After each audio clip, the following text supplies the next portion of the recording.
to, well, he's going to face EG Machine. We know that if he wins this one. One game down. We just waiting for Qxc to We are give us just the waiting for go-ahead? Qxc to give us the confirmed. DesRow is ready to go, and there's Qxc giving us the go-ahead. Game 2 coming up right now on Lost Temple. It really, again, is going to depend a lot on these positions. Most Protosses do not like having the ultra-close spots. Almost guarantees you're forced to be two-basing for most of the time.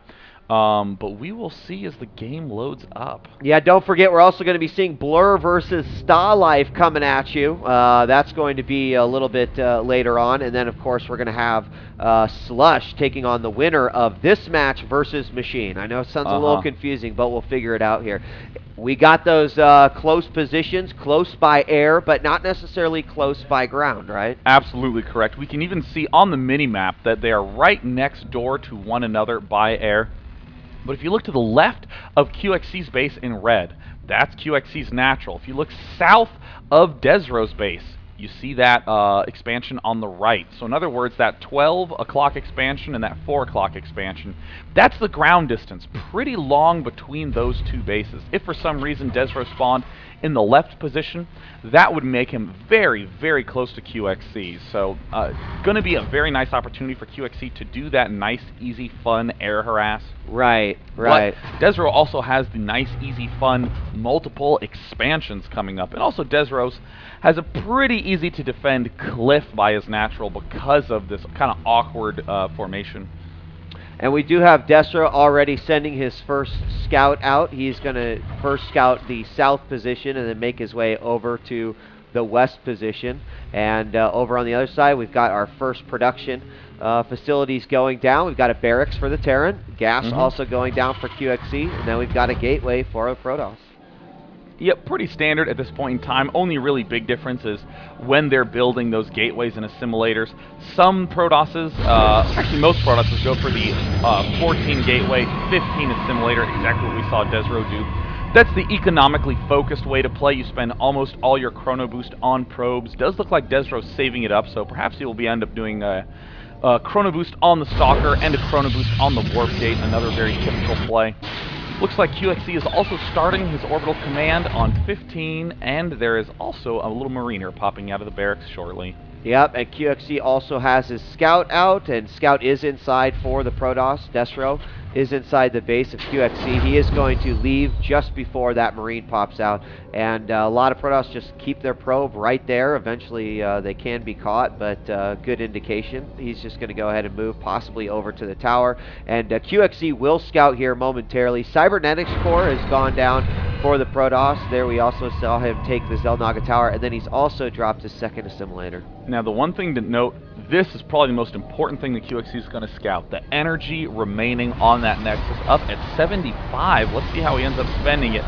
Cybernetics core is finished.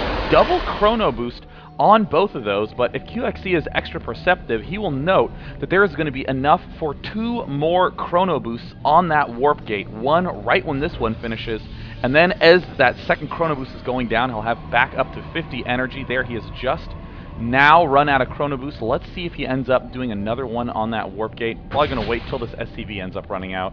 Yeah, and Stalker's going to likely get that guy. Qxc is going to get the information that he needs. I haven't seen the chrono boost come down on either of those buildings yet. Meanwhile, over in the... Oh, I just saw Stargate, I think. Yes.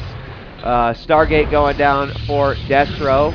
And still saving up those chronos. So maybe Void, I'm not sure. But we do have a factory gone down and a starport as well. Yeah, Tech Lab going down on the factory. We do see a bunker going down for Qxc. Kind of awkwardly placed, I would say, unless he's intending on walling off with another one of his structures. This is actually quite difficult to end up defending the main with, as units can just run to the south side. But I mean, the real concern for Qxc is the fact that this Stargate is rapidly approaching completion, so that means that even if this Banshee does come out and do a good amount of damage, he needs to have enough anti-air to stay alive. Yep, it's going to complete right now. We'll see what comes out of it. We have 67 energy, and we will have, well, he chronoed, and then he put a Void Ray into it. Almost needs to watch out for supply block, pylon going down now. And Cloak and a Banshee coming out for Qxc. Now this is a very interesting play. A lot of Terrans really like going for fast cloak Banshee because in their eyes they say, I have an auto win against someone who doesn't go for a fast robo. And against the fast robo, I just have a very normal game ahead of me. However, this Void Ray Stalker business just kills things so fast. You have to be very, very careful. Qxc looks like he's aware of the threat of a possible Void Ray Stalker push, so he's putting all these bunkers and Marines there. And now that I think of it, this bunker placement does really help defend against Void Rays a lot more easily. So in retrospect, that's actually quite a clever placement. Well, I do believe he's going to wait for his second Void Ray before he decides to move out. He has them in an interesting position. He actually had them rallied over here. Oh, he's going to give himself vision and try to warp some units up there as well. This should be a very interesting attack based off of that little placement that you were talking about. It'll be curious, but we got a Banshee. Oh my goodness, already getting into the main, and SCV goes in there to join so we can even do some repairing action. So now it looks like DesRow warping in some Stalkers to try to do damage. We'll end up shooting at the Stalker and repairing the Banshee at the same time. Oh, awesome move there. And there's the cloak. Now DesRow realizes that he needs a robo up or he needs to win this game immediately. So in the meantime, looks like Qxc is bunkering up hard, and uh-oh, there's the Void Rays being revealed. Will he notice in time? Oh!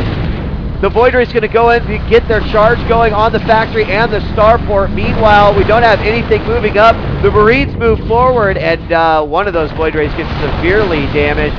Zealot's going to be warped into the top, but too many Marines. I think that was just some remarkable timing on that Banshee, and it just kind of put a stop to this attack. And it looks like this one Banshee from Qxc is trying to kill off his remaining Stalkers at the front door. Some nice little control moves by DesRow. Does mean both of those Stalkers stay alive. The Void Ray still trying to do a little bit of damage, but it doesn't look like it can be as effective as he wants. Gosh, the Void Ray shoots so much damage when fully charged. Yeah, and actually he has been continuing to warp units in and keeping the damage going. Actually, his Marine numbers down quite a bit. One Void Ray does drop. All that's left is a few Stalkers now battling the front. There's repairs on the bunker as well. And there's the good game. GG. Wow. I mean, despite how well that attack was going, the Banshee in the main was getting every single probe kill. It had over 30 kills. Just an outrageous amount of damage done. That is why Terrans love that fast cloak play. It's so easy to exploit a wide variety of strategies. Yeah, it came in just perfect for him. Although he did lose that one Banshee, the damage was already done. Obviously, the Protoss not prepared for that. Had to basically attack at that point, like you said, and that was it. So that is going to be game 2 now, going to Qxc, making it 2-0.